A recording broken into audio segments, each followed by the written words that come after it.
I've come here today to listen to people in Gibraltar about their issues that they're facing as a result of Brexit. Now, the Brexit Party at the moment is a single issue party.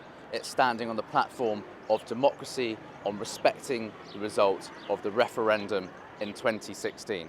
But we do acknowledge that you do have a unique circumstance with Spain here, and the Brexit Party wants to ensure that we stand up for the rights of Gibraltarian sovereignty. And going forward, when we do release the manifesto, that will be part of it.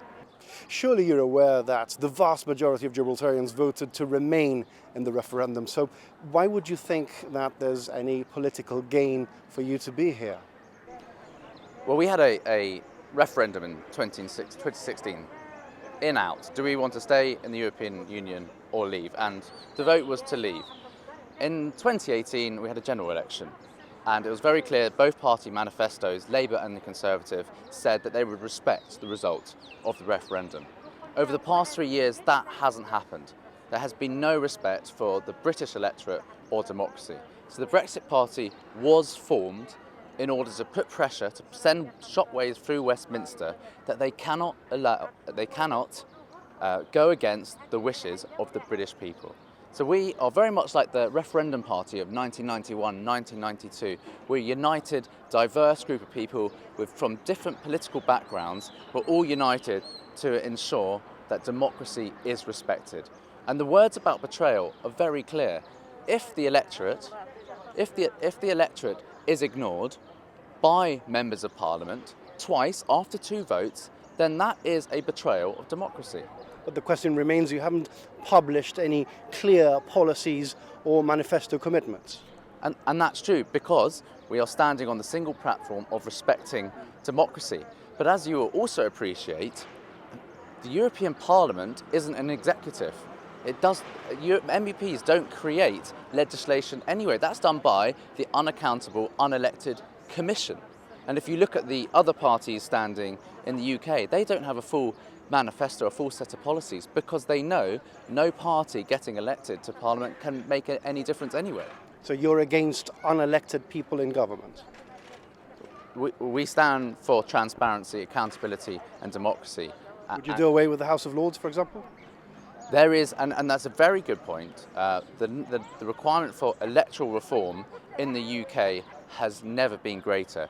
There is a lack of accountability, and there is some need for reform in the British political system. And I think what you can see, the problems in Parliament, it's very clear that once we resolve the Brexit issue, that we do need to look at our own electoral system. You have campaigned for the possibility of a no-deal scenario. That is to say, you would be happy with a no-deal scenario, is that correct? A no-deal scenario was taken off the negotiating table and has massively weakened Britain's negotiating hand with Brussels. They knew that they could give us a bad deal because Theresa May wasn't prepared to walk away. What we now know is that we can leave on WTO rules and be successful. The House of Commons voted against that. Would you go against what the House of Commons has voted in favour of? Well, the House of Commons has voted against that. And in my view, we're going to need a general election in order to be more representative of the British people. But what's clear is that Project Fear has failed in the UK. They said that our economy was going to tank. They said that there would be a lot of job losses. That hasn't happened. And I know there's been a strong Project Fear run here in Gibraltar. But what's clear is that if we remain in the European Union, slowly but surely, Spain will ensure the loss of sovereignty of Gibraltar. They will try and take Gibraltar back under their control. They will try and undo the Treaty of Utrecht. So it needs to be very clear that Project Fear here has not been honest to the people. Have you actually done any research or any feasibility studies into how leaving the European Union or a no-deal scenario would have an impact on Gibraltar and its economy? Well, what we do know that there are parties in Spain that will advocate a border closure in the future, and that Spanish politicians, Spanish members of government have got themselves into positions of power in the European parliamentary system in order to ensure that all laws disadvantage Gibraltar. And what we do know now is that Europe is further going to integrate. there's likely to be a European army and a European navy. And they're going to use Gibraltar as a bargaining chip. And you can imagine in 10 years' time, they're going to want to station their own ships here in Gibraltar. They're going to want to station their military here. They want to open that border up completely. That's what's going to happen if the United States of Europe becomes stronger. If we leave together, that won't happen. Gibraltar will be protected as an independent country.